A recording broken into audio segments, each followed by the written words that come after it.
So, good afternoon, all of you. And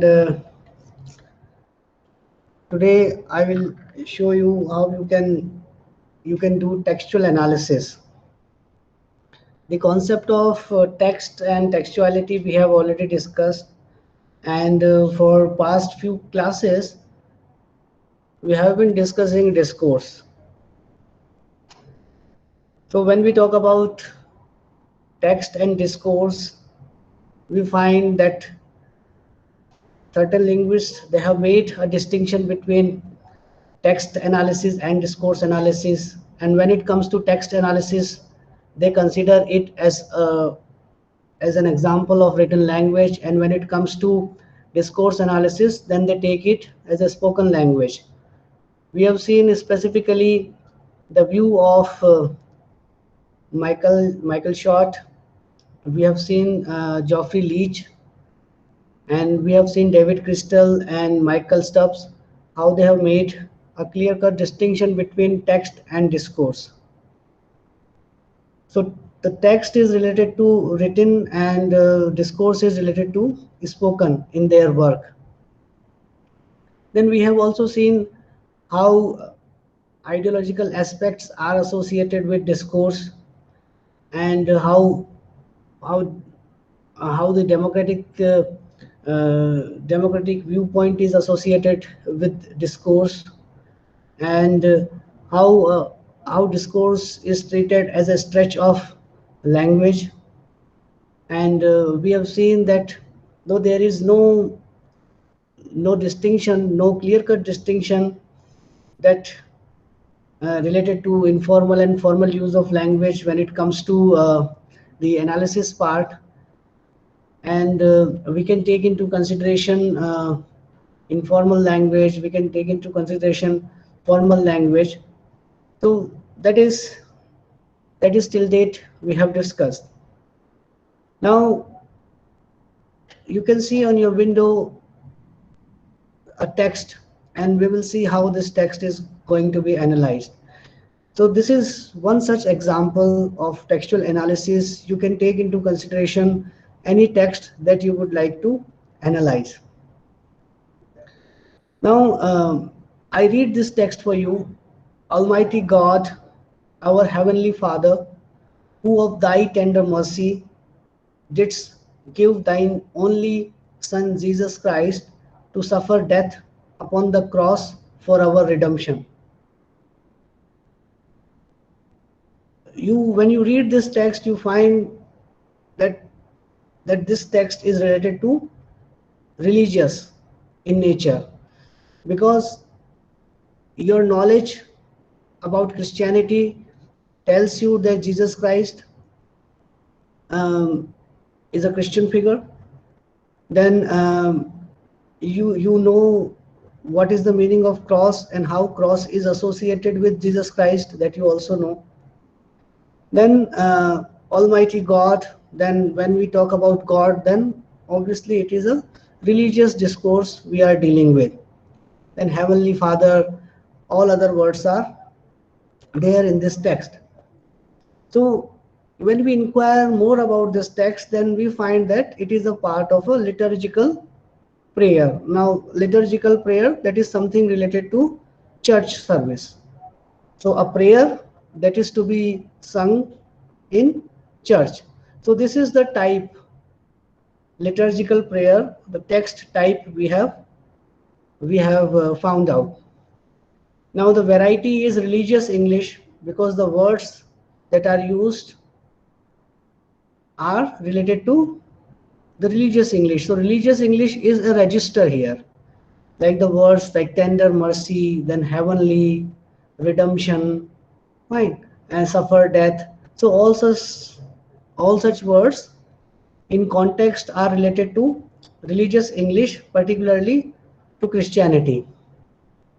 Then again, some service in the church, and when we talk about church service, then we know that this is a regular prayer, and priest and other the followers of Christianity, they sing this poem in the church.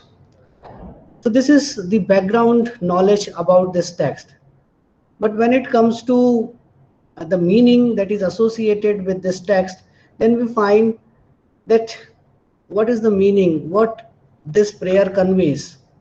This prayer conveys that God gives his only son Jesus to save human beings, and he died for us. This much meaning is associated with this text. Now, now this thing is clear. But the background knowledge that we have gathered or the meaning that we have derived is not actually text analysis. This is this is only some extra information that we have gathered, but this is not actually text analysis. When we talk about text analysis, that means we need to study text critically. Now, what is the meaning of the word critically here? That you need to study the text carefully. At the same time, you need to study the text uh, closely. So this carefully and closely words, they are associated with the word critical. So this critical is not a critical situation or a critically ill thing, but critical here means careful and close reading. That is basically the compulsory condition for analyzing a text critically. So when we look at this text critically, then we find that there are certain words, they strike us. So now what are those words? So we have like colored these words like Almighty God. Fine, then the Father is one such, then Son is another, then who is there, then thy and thine there, then Son, fine, then didst is there, then suffer death, cross and redemption. So a sort of highlighting we have done because we need to say something about these words. If we do not say anything about these words, then it is not a critical analysis, it will not be a close reading. So that's why the first step is you need to mark out those words which are of importance. So you have discovered that these words are important here in this text. So whenever you read a text, you need to single out certain words, like why those or why such type of words are used in the text. This is the starting point of texting, analyzing a text. So what we discover, we find relevant information associated with these words. When it comes to Almighty God, then we realize that Almighty God is an example of vocative case. So we have vocative case when we call someone.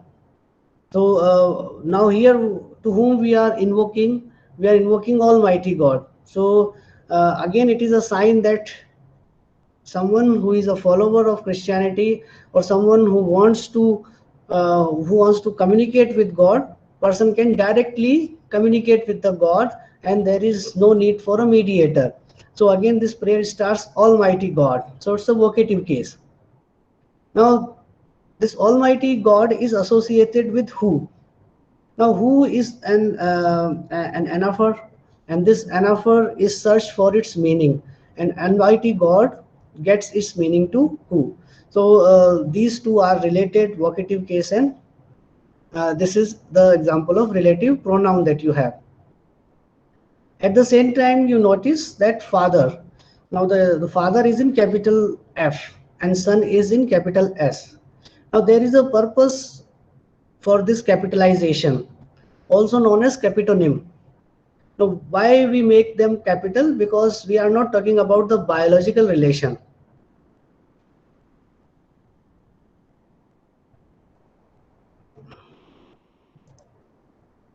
Are you able to see the slide? Can anyone reply me? Yes, sir.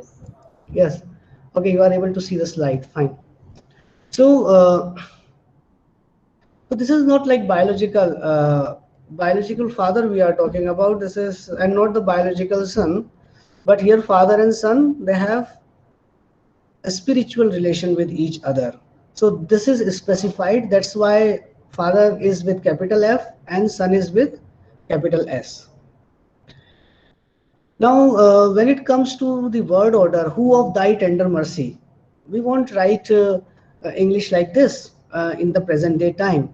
So we will write the same thing like the tender mercy of whom in the present word order. So here you will find inverse syntax. Syntactic order is inversed. Word orders, they are in inversed manner. So why they are inversed? Because this is not a regular narrative, it is a prayer. So generally the poets, they inverse the word order in order to have a special effect. So here again we have this who of thy tender mercy in place of tender mercy of whom. Then thy and thine, they are the example of archaic words, and similar is the case with didst.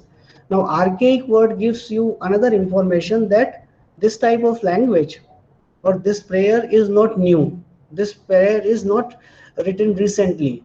And when we look at such expression used in Old English, then we find like 15th century, 16th century, these expression in English, they were used. So we can say that this poem is not a recent creation, but it was written centuries back. Didst, thy, and thine. At the same time, we find in yellow, suffer death, cross, and redemptions. Now they are associated with each other when it comes to the story of Jesus Christ. We know like how Jesus Christ died. Fine. So these words, suffer death, cross, and redemptions, they are the example of collocations. Like one word is associated with another word. Or when we think about one word, then we also think about these words which are associated with it. So this information we have gathered in bits and pieces. Like first thing is we need to single it out in a text, that what type of words, what type of syntactic structure, how many bisyllabic words are there, then how many multisyllabic words are there, how many monosyllabic words are there. So that is also the part of textual analysis. But at the same time you can also find out example of capitonym, archaic word, what type of case is used. Fine. Is there any instance of anaphora, antecedent, collocations? So this is the information that you have to write in your notes.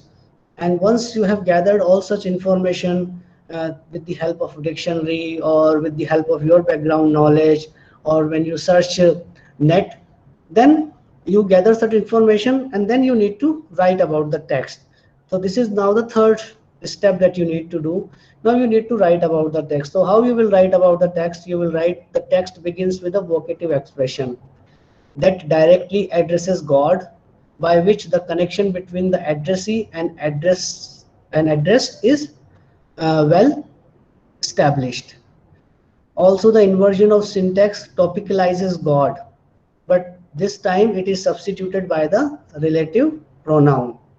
The archaic use of the past tense auxiliary did establishes its links, indicating that the prayer is quite ancient and has been used by the ancestors as well. The capitalization is an example of capitonym, which removes it from the biological relations and establishes heavenly connection. The use of thy and thine is also in line with the Old English, but it has also an alliterative effect. The collocation is well suited for the religious prayer. So I have written these things in separate paragraphs, but you need not to make paragraphs, one sentence, one paragraph type. The entire thing you can mingle and you can make one fine paragraph. So this is how you will undertake the task of textual analysis. It can be any text, but this is actually the way.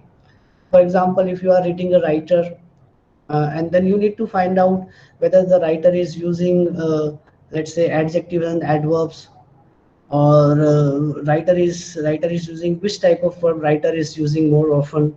Fine. So when it is a conversation between two characters, then what type of language is there, whether the sentences are short or long, uh, and how is the paragraph setting, or how paragraphs are structured. All such things are the part of textual analysis. So textual analysis is the first step if you want to say something about the text.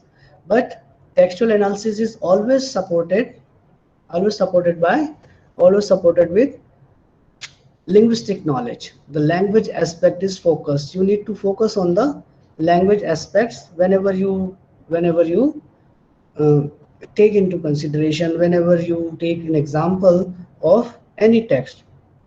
So if any text is there, the starting of any let's say novel, and let's say the starting of Pride and Prejudice.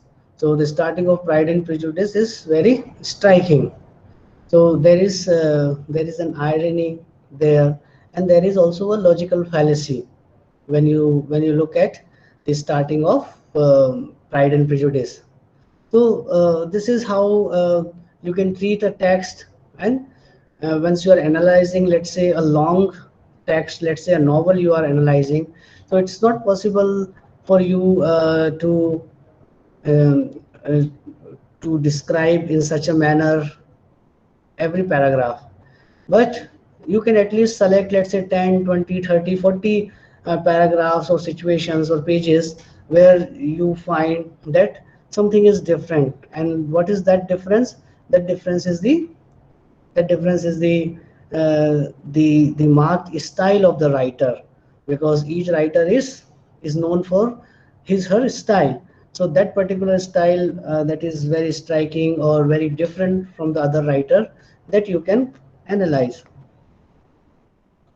So incidentally, when we are discussing this thing, text, and we have done the textual analysis, then these two terms are also associated with the text. One text is intertextuality, and another is intersubjectivity. Now, when it comes to these two terms, then you should know that these terms were coined by Julia Kristeva.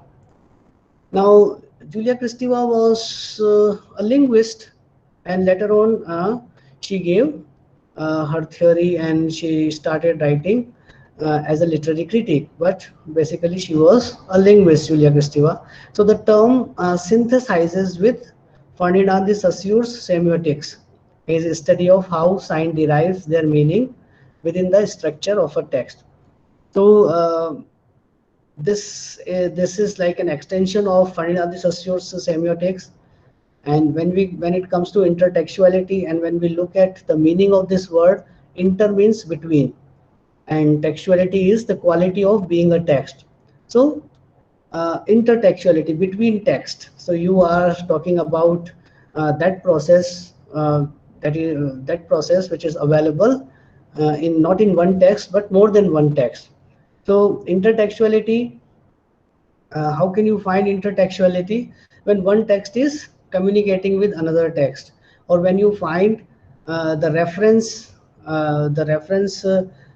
of language in other text as well. So you are reading a novel, and you find that similar thing also happened in other novel written in let's say 15th century, or you find that same thing happened in one of Shakespeare's play. Then what is this? This is an example of intertextuality. So you can give a reference of that. So many times people say that Shakespeare copied many themes and like plot of his plays from his contemporary poets and writers, as well as from the old poets and writers.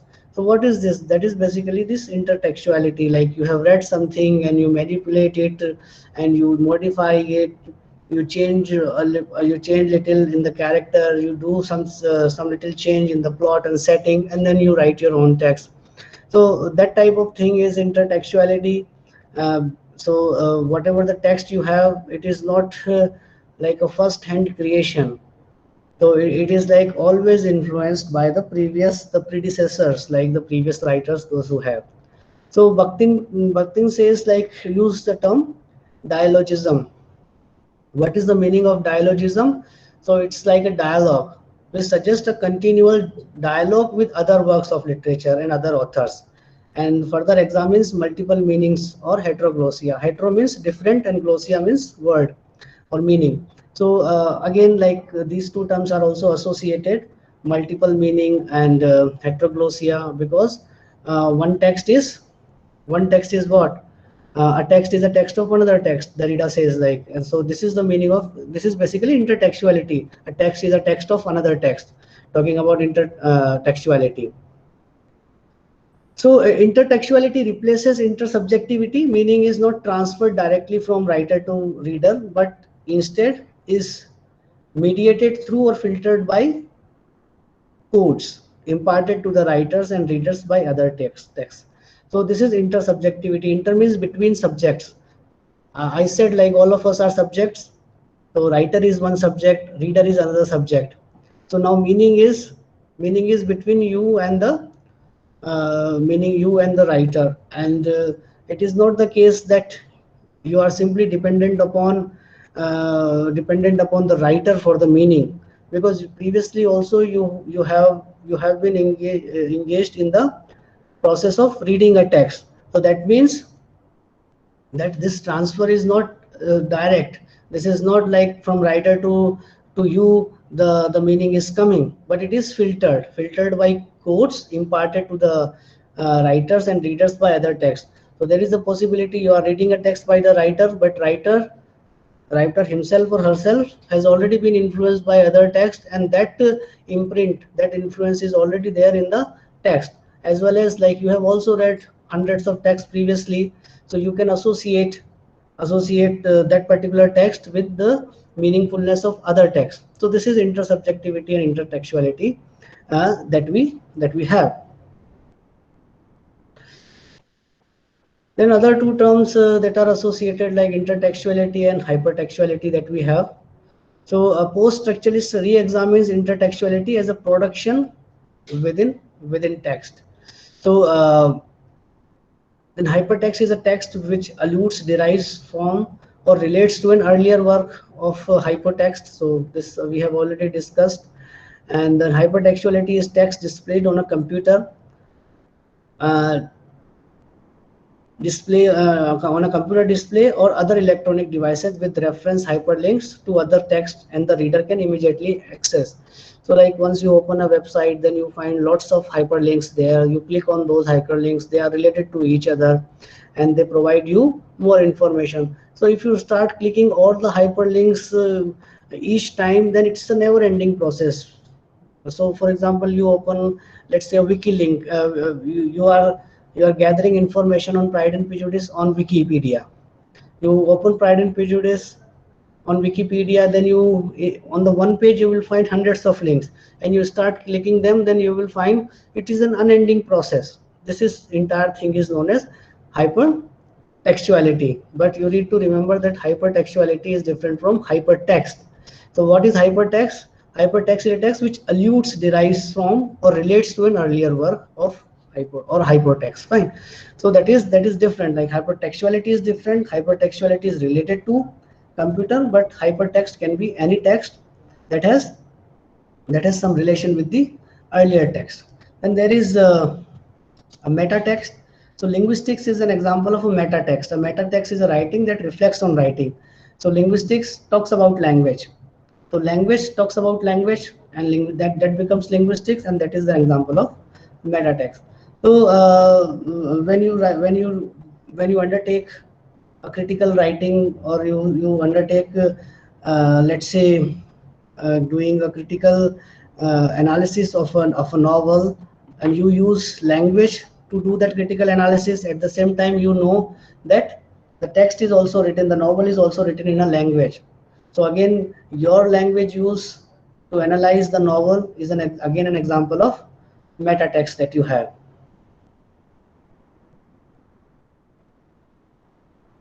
And incidentally, Derrida says, like, nothing outside the text of Grammatology, published in 1976.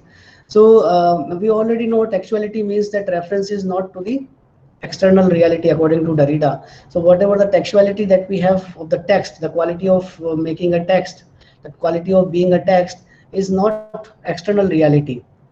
And the assumption of much Western thought, but to the other text of intertextuality. That means like nothing outside the text. That means like one text referred to another text. So it is not the case like what is in the text and you go outside and find the meaning of the text, but you need to move from one text to another text, another text to another text, then you will get the meaning. So textuality